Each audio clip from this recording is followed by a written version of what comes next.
Being over ambitious is bad. That is what a question I got today from a friend, and he was struggling since last 5 years in achieving the numbers that he had prepared for himself, and he was on his way um, to achieve those numbers. And but during this time, he has had some personal problems, and the subsequent discussion that we I had with him, I could understand that he had neglected his family life a bit. So then I told him, uh, I asked him rather, as to whether he achieved his numbers. He said, due to so many other reasons, he could not achieve the numbers he wanted, and he has been struggling due to COVID and other circumstances, policy changes as well. Sorry. Um, so I asked how much time he spends outside his home. So he was saying it was not actually spending time outside outstation, but at times, like say days on end, he gets home late and no time for his family members, and he always doing some kind of planning and planning for the next day once he is home. And when he is outside in his office, he is normally he is working with his plans and doing the numbers and the uh, dealing with his clients, dealing with his teammates, dealing with business, dealing with funds, and so many other things. So then I asked, like, say, everything that he had described, can he just write down a little about, write down a line about the task and the numbers, if he can quantify that? And he did that. He tried doing that, and he took some time, and it was okay for me. Like say he could take 1 day or 2 days, and he kind of since it was a project, so the the top lines were more than 40, and when it was kind of subdivided into sub tasks, then it would have ranged up to 100. And then I asked him whether he has to deal with those 100 kind of subtasks as well. He said no, because his team was there to deal with those tasks, subtasks, and he doesn't have to deal with those things. But he has to get his top line at the end of the day. So then the discussion went on, and I asked whether how many tasks he actually achieves in a day. He said it is sometimes it is zero, sometimes it is like say 3 and 4. It is very rare, but zero achievement days are more than any achievement altogether. So then I kind of suggested him whether he can allocate time for each of the tasks that he is supposed to have that day.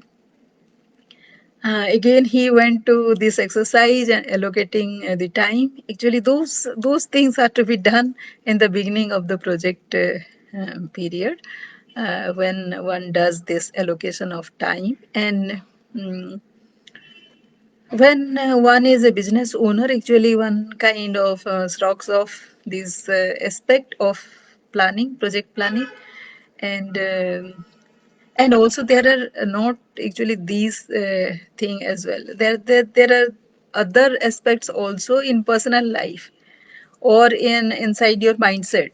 Those things also get entangled with your responsibility, and ultimately what happens is those psychological problems or psychological hiccups come in the way of the day-to-day tasks that we deliver, and kind of get entangled with kind of affects the end result. So he was bothered about his personal life getting affected. So that is when that is how we got connected, and that is where he wanted some support.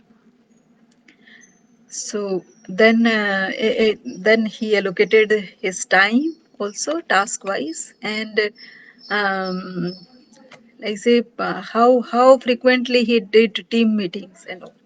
So he said it is weekly meetings over the remote areas as well as the people who are present in the head office.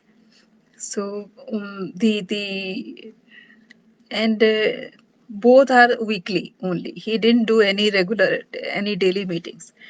Although I suggested to him that he should do a 10 minutes meeting in the beginning of the day so that everybody is on the same page about the day's deliverables, and for the weekly tasks, like say everybody can have a weekly projection about tasks to be achieved, and all that per person. It doesn't take kind of each subtask doesn't take more than 1 hour.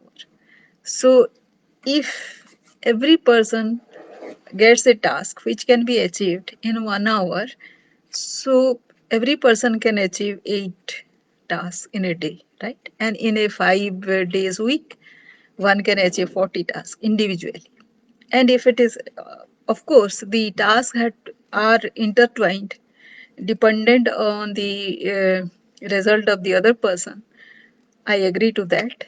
Even then, suppose it is not 40, then will it be 20? Will it be 5? Anything, no? So sometimes there was no result at all. There were days in his uh, last month or last year, there were days, like say, substantial number of days, which didn't have any task achieved on that particular day. First of all, he didn't have a daily tracker. The second thing is, they had a yearly tracker, which is kind of broad project achievement, right? So those have to be converted into tasks and then subtasks and then monthly deliverables and then daily deliverables. And of course, one cannot divide those tasks into hourly tasks, subtasks. But still, one has an assessment of how many subtasks in a day can be done. So there is a difference between a hyperachiever, like say the workaholic, and a high achiever, right?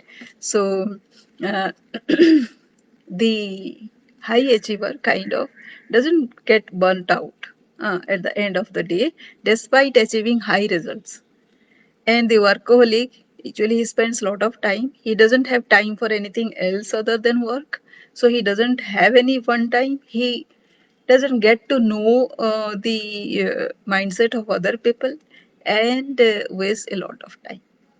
So when I told about this, then it was very easy to get that turnaround. Once you do your tracking, you know where your time is getting spent, and whatever time you already have spent, in order not to have that time wasted, we can actually realign and redesign that time spent and those deliverables into something very constructive. And that is the topic of another day.